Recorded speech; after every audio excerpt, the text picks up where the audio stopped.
Morning, I'm Alan Campbell. WESH 2 continues to stay on top of breaking news as President Donald Trump now speaking at the new migrant detention center in South Florida known as Alligator Alcatraz. He's now holding a roundtable. Let's take a listen to what the president is saying. Florida Everglades to open America's newest migrant detention center. It's incredibly built, and you're seeing that yourself. That's why I said let the press join us on our walk so they can see what's happening. It's known as Alligator Alcatraz, which is very appropriate because I looked outside and that's not a place I want to go hiking anytime soon. But very soon this facility will house some of the most menacing migrants, some of the most vicious people on the planet. We're surrounded by miles of treacherous swampland, and the only way out is really deportation. And a lot of these people are self-deporting back to their country where they came from. Quite a few. We're amazed at actually the number. We took the FEMA money that Joe Biden allocated to pay for the free luxury hotel rooms, where he's paying hundreds of millions of dollars in New York City, and we used it to build this project. And Narana was just a little fraction of that money. The money they spent on that project, I happen to know the real estate developer. He's he never really made that much, but he became very wealthy. With luxury, he didn't do well. With people that are not exactly luxury, he's made a fortune. I want to thank Florida Governor Ron DeSantis and Secretary of Homeland Security Kristi Noem and Florida Attorney General James Uthmeier. Where is James? Where is he? You do a very good job. I hear good things. I hear good things about you from Ron too. No, you really do. He's even a good-looking guy. That guy's got a future, huh? Good job, James. I hear you did really, really fantastic. Worked hard. You're like in the construction business for a few days, right? Congratulations for all the hard work and to make this facility possible. It's amazing. Thanks as well to Florida Agricultural Commissioner Wilton Simpson. Where is Wilton? Where are you? Hi, Wilton. Been a long time. Thank you. Congressman Byron Donalds. Where's Byron? Hi, Byron. How are you? Good. Florida Speaker of the House Daniel Perez. Daniel? Daniel, thank you, Daniel. Why, you didn't want to sit up here with us, Daniel? Executive Director of the Florida Division of Emergency Management, Kevin Guthrie. Hi, Kevin. Good job. Acting Director of ICE, Todd Lyons. Todd, great job. And Senator Joe Gruters. He is a great guy. Where is Joe? We love Joe. Thank you very much. Thank you. Thank you, Joe. Joe is great. With the help of those incredible Border Patrol agents, we now have the lowest level of daily border crossings ever recorded. As you know, last month, the month of May, just got released 2 days ago, the number of illegal aliens into the United States was zero. Zero. Even I find that hard to believe. That somebody must have gotten it, I think. I don't know, but they say zero, and the people that count them are radical left Democrats. So when a radical left Democrat tells me it's zero, I believe him. But there's still much work to do. In the 4 years before I took office, Joe Biden allowed 21 million people, that's a minimum, I think it was much higher than that, illegal aliens to invade our country. He invaded our country just like a military would invade. It's tougher because they don't wear uniforms. You don't know who they are. More than the populations of New York City, Los Angeles, Chicago, Houston, Phoenix, and Philadelphia combined. That's what came into our country from prisons, from mental institutions, from street gangs, drug dealers. It's disgusting. This enormous country-destroying invasion has swamped communities nationwide with massive crime, crippling costs, and burdens far beyond what any nation could withstand. No nation could withstand what we did, and we're in the process of doing it, but we have some great people doing it now, and you see them up here with me, but it's, I'd call it like an unforced era. It's sort of like men and women sports. It's sort of like transgender for everybody. How could they have done this to our country? And we're never going to forget it. Last year, 15% of all the hotel rooms in New York City were used to house illegal aliens at costs that they never got for luxury. They never got this much for luxury people coming in from the wealthiest places on earth. They made more money with the illegal immigrants, with many rooms costing more than $300 a night, 6 times the rent of a typical American family. In Denver, Colorado, the city was forced to cut $10 million from its police and fire department budget as part of a $90 million plan to house illegal aliens. And it's a population that's growing and growing and destroying Denver and growing. And again, it's destroying Denver. And it's destroying many other cities too. Likewise, one of the city's largest hospital system is drowning in unpaid medical bills, unpaid in the billions, after their emergency rooms were flooded with tens of thousands of illegals, leading to the closure of critical services. And these are really critical services. They can't even keep them open for American patients. The American patients were treated worse than any illegal immigrant. In Los Angeles, 1 in every 4 students in the public school system is from a household headed by an illegal, and most of them don't speak English, so they're in a school system, and they don't have interpreters, they don't have anything, they don't speak English. What a mess, what a mess. Unforced error, all these people allowed to come in. The United States is now spending $78 billion a year on translation. Okay, think of that, $78 billion a year on translation, and smaller numbers on special education programs for non-English speakers in our public schools. So $78 billion, I think that's not a mistake. I would say $1 million maybe, hundreds of thousands of dollars, $78 billion, Joe, on translators and non-English speaking work. Federal government, the Justice Department, it's more than twice the cost of maintaining the United States Justice Department, what we're spending on translation and other things to help. In total, the average illegal alien costs American taxpayers an estimated $70,000. That's each, $70,000. I think that number is even low. If you care about balancing the budget, the single most impactful step we can take is to fully reverse the Biden migration invasion. One of the worst invasions we've ever had. We've never had an invasion like this. We've had invasions, but we've taken care of them. We've never had an invasion like this, and it's with us. And we have some very bad people out there looking to do big harm. That's why the One Big Beautiful Bill includes funding for 3,000 new Border Patrol officers and 10,000 new ICE agents. And I've gotten to know the Border Patrol and ICE very well. Unlike Kamala, she was the border czar, but she never saw the border. She never made one phone call. She was some border czar. She would have been some president. Probably would have been slightly better than Biden, though. I had to run against both of them, you know? The one guy, it's like a fighter. You knock out the one guy who's doing badly, then they put somebody else in, but fortunately she was a stiff also. Otherwise, I would have been very angry. I would have been extremely angry. The heroes of ICE will also help round up and remove members of the savage drug cartels which are coming back into our country. And we got them out. Now some of them came back in. We just got them out again, and that's going to be a vicious cycle.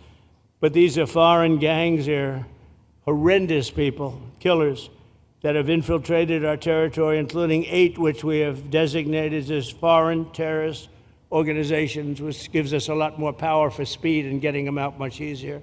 And we had a great court victory, as you know, on Friday that allows us to do what we have to do from the Supreme Court of the United States. In 5 months, my administration has already arrested over 2,700 members of the murderous Venezuelan gang known as Tren de Aragua, including a pack of these sadistic animals arrested last month with over 280 guns, and these are guns of the latest caliber. These are guns that were made over the last period of less than a year, getting brand new guns, the latest and the greatest. Every day, our brave law enforcement officers are hunting down and deporting migrant criminals who have committed heinous crimes, including more than 13,000 murderers. 11,888 to be exact, but I'd probably say the 13,000 is right also. Think of it, 11,888, and more than half of them, they committed more than one murder. So, Ron, many of them are out of here already, but it's still it's a hell of a number to be confronted with. Just this year, ICE agents in Miami have apprehended illegals with arrests for murder, kidnapping, rape, child sexual abuse, and arson. people of the worst order. We're getting these monsters out of the United States, out of Florida, out of all the places that they're in. And on January 20th, I signed an executive order empowering governors and state police to be deputized to enforce federal immigration laws. And Ron's already taken advantage of it. It's a tremendous advantage for the states. Most of them are doing it. Actually, the blue states tend not to do it. Even a couple of them have, though. And I want to express my tremendous thanks to the state of Florida for embracing this opportunity and being a true partner. They've worked so well with the federal government. It's been just a beautiful, beautiful partnership. So, Ron, I'd like to thank you personally. You are my friend, and you'll always be my friend. And we may have some skirmishes even in the future. I doubt it, but we'll always come back because we just we have blood that seems to match pretty well. We have a relationship that's been a very strong one for a long period of time, and I appreciate it, very much appreciate it. And also, Secretary Noem, I'd like to have you say a few words. You have been unbelievable, the job you've done. You and our favorite person, Tom Homan, have done, and your whole staff, because it's a lot of people, and Tom acknowledges it all the time. He respects you so much. He respects the staff that you both built. And you're really doing one of the great jobs. And it was great that you could work with Ron in Florida so well. Built such a great facility. So please say a few words. Thank you very much. I don't know if this will work. Well, thank you, Mr. President. First of all, I want to thank you for putting the safety and the security of the American people first, and the way that you never lose focus on making sure that America stays our priority and that the families that live here get the chance to grow up and to raise their children in communities that are safe and that give them an opportunity to pursue the American dream. This facility here is a fantastic representation of what can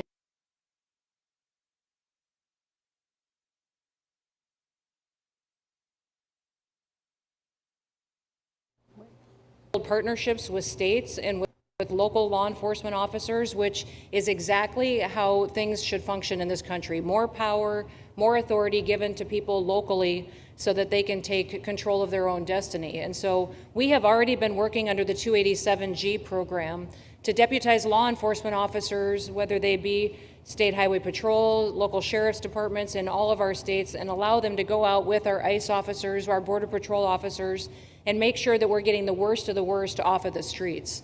We also recognize that as we've been doing that and returning people back to their home countries, that we need detention facilities. We need beds to put them in place so that they can have their due process before they return home. And this facility is exactly what I want every single governor in this country to consider doing with us. What happened to start this conversation was that a young man named Jimmy Percival in my office, my general counsel, who came from Florida and used to work here, called up the Attorney General and the governor and said, hey, what do you think about partnering with us on a detention facility that we could put in place that would allow us to bring individuals there? There's an airstrip close by. You guys volunteered the assets that you have and the connections that you have and worked with Kevin extensively so that we could come here, have their due process given, and return them home to their countries.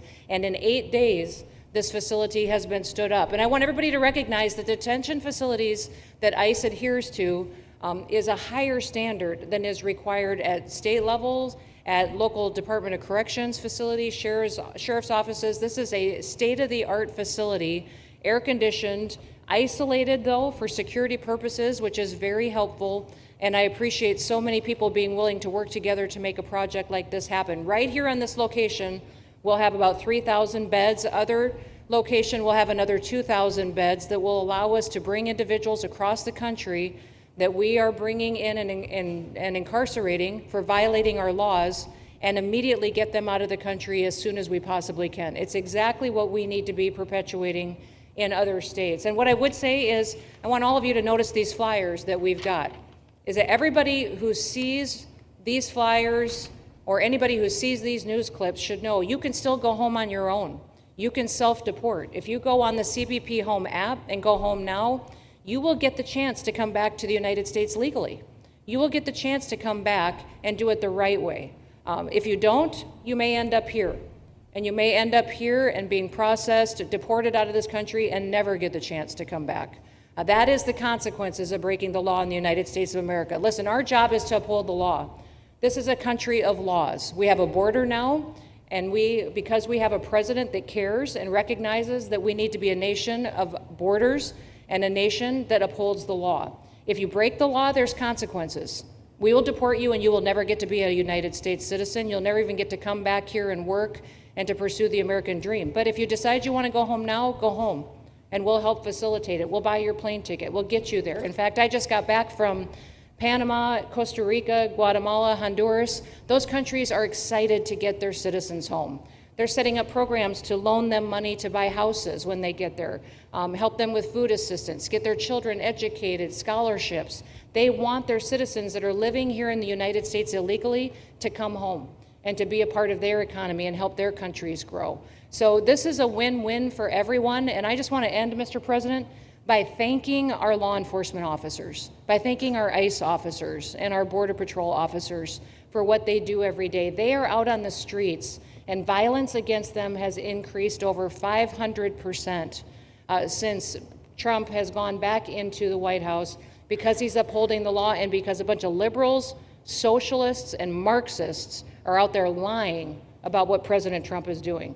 President Trump is upholding freedom by what he is doing. The freedom to live safely in this country and to do things legally and to have justice. And because those liberals, and I'm calling out you, CNN, I'm calling you out because you lie every single day about what these operations are. We are going after murderers and rapists and traffickers and drug dealers and getting them off the streets and getting them out of this country because Joe Biden let the worst of the worst come in here. The other day I was talking to some marshals that have been partnering with ICE. They said that they had detained a cannibal and put him on a plane to take him home, and while they had him in his seat, he started to eat himself, and they had to get him off and get him medical attention. These are the kind of deranged individuals that are on our streets in America that we're trying to target and get out of our country because they are so deranged they don't belong here. And they shouldn't be walking the streets with our children, and they shouldn't be living in the communities with our families who just want to grow up, go to job, raise their children to grow up and get a job and to live the American dream. So thank you to all of our law enforcement officers, those in our military that have been helping, our National Guard. Thank you to Governor DeSantis for stepping up and being an example to other governors. I hope my phone rings off the hook from governors calling and saying, how can we do what Florida just did? How can we do exactly what they did? Because we need this big, beautiful bill. We absolutely have to have this big, beautiful bill that has the funding so that we can continue this operation and we can get those bad criminals off of our streets and have the officers to do it so that when they go out on an operation, somebody's got their back. Somebody's got their back, they can do it safely, and they can go home to their families at night too. So this bill needs to pass through Congress so we have the resources at the Department of Homeland Security to make sure that our homeland truly is secure. And Mr. President, thank you for Stephen Miller. I just want to thank you for him. This guy calls me night and day and tells me all of his wise advice and wisdom, but he's a rock star because he loves this country and he's passionate about making sure that nobody is prioritized over an American citizen. We love everybody. We do. We love everybody. Not everybody. Well, a lot of people. But we shouldn't be putting people illegally above citizens. We should be making sure that we do things right, and that's what America has always stood for, and we're an example to the rest of the world because we do it right. So, Mr. President, you surround yourself with great people, and I think that's because everybody wants to work for the greatest president that the United States has ever had, and that's President Donald J. Trump. So thank you, very much, sir. Chrissy.